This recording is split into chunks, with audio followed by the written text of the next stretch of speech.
ചേലക്കരയിലെ ചെക്കന്മാരൊക്കെ ഇപ്പൊ ക്ലാസ് ആട്ടാ.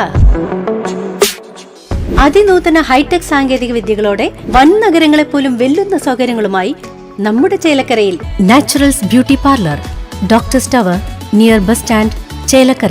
INTUC ഷൊർണൂർ മണ്ഡലം കമ്മിറ്റിയുടെ നേതൃത്വത്തിൽ മുൻ മുഖ്യമന്ത്രി ഉമ്മൻചാണ്ടിയുടെ 2ാം ചരമവാർഷിക ദിനത്തിൽ അനുസ്മരണ പരിപാടി സംഘടിപ്പിച്ചു. INTUC ഷൊർണൂർ മണ്ഡലം കമ്മിറ്റിയുടെ നേതൃത്വത്തിൽ മുൻ മുഖ്യമന്ത്രി ഉമ്മൻചാണ്ടിയുടെ 2ാം ചരമവാർഷിക ദിനത്തിൽ അനുസ്മരണ പരിപാടി സംഘടിപ്പിച്ചു. രാവിലെ 11 മണിയോടുകൂടി കുളപ്പുള്ളയിൽ സംഘടിപ്പിച്ച പരിപാടി DCC സെക്രട്ടറി K. കൃഷ്ണകുമാർ ഉദ്ഘാടനം നിർവഹിച്ചു. കേരളത്തിൽ ഒരു മുഖ്യമന്ത്രി എങ്ങനെയായിരിക്കണമെന്നതിന്റെ ഏറ്റവും വലിയ തെളിവാണ് ഉമ്മൻചാണ്ടിയെന്ന് അദ്ദേഹം ഉദ്ഘാടന വേളയിൽ പറഞ്ഞു. INTUC ഷൊർണൂർ മണ്ഡലം പ്രസിഡന്റ് വിനയകുമാർ TS അധ്യക്ഷത വഹിച്ചു. DCC സെക്രട്ടറി VK ശ്രീകൃഷ്ണൻ മുഖ്യപ്രഭാഷണം നടത്തി.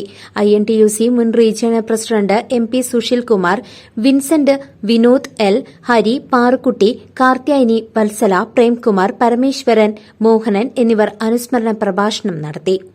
പ്രിയങ്കരനായിരുന്ന ജനകീയ നേതാവായിരുന്ന ശ്രീ ഉമ്മൻചാണ്ടി സാറിൻ്റെ 2ാമത് ഓർമ്മ ദിവസമാണ് ഇന്ന് സംസ്ഥാനത്താകമാനം. ഇന്ന് കോൺഗ്രസ് മാത്രമല്ല മുഴുവൻ ആളുകളും എന്ന് തന്നെ പറയാം, ഇന്ന് വളരെ വ്യസനത്തോടുകൂടി ആചരിക്കുന്ന ഒരു ദിവസമായി ഇന്ന് മാറിയിരിക്കുന്നു. നമ്മളെ സംബന്ധിച്ച് ശ്രീ ഉമ്മൻചാണ്ടിയെക്കുറിച്ച് പറയുമ്പോൾ ഉമ്മൻചാണ്ടി എന്ന് പറഞ്ഞാൽ കോൺഗ്രസിൻ്റെ നേതാവ് മാത്രമായിരുന്നില്ല. News desk CCV.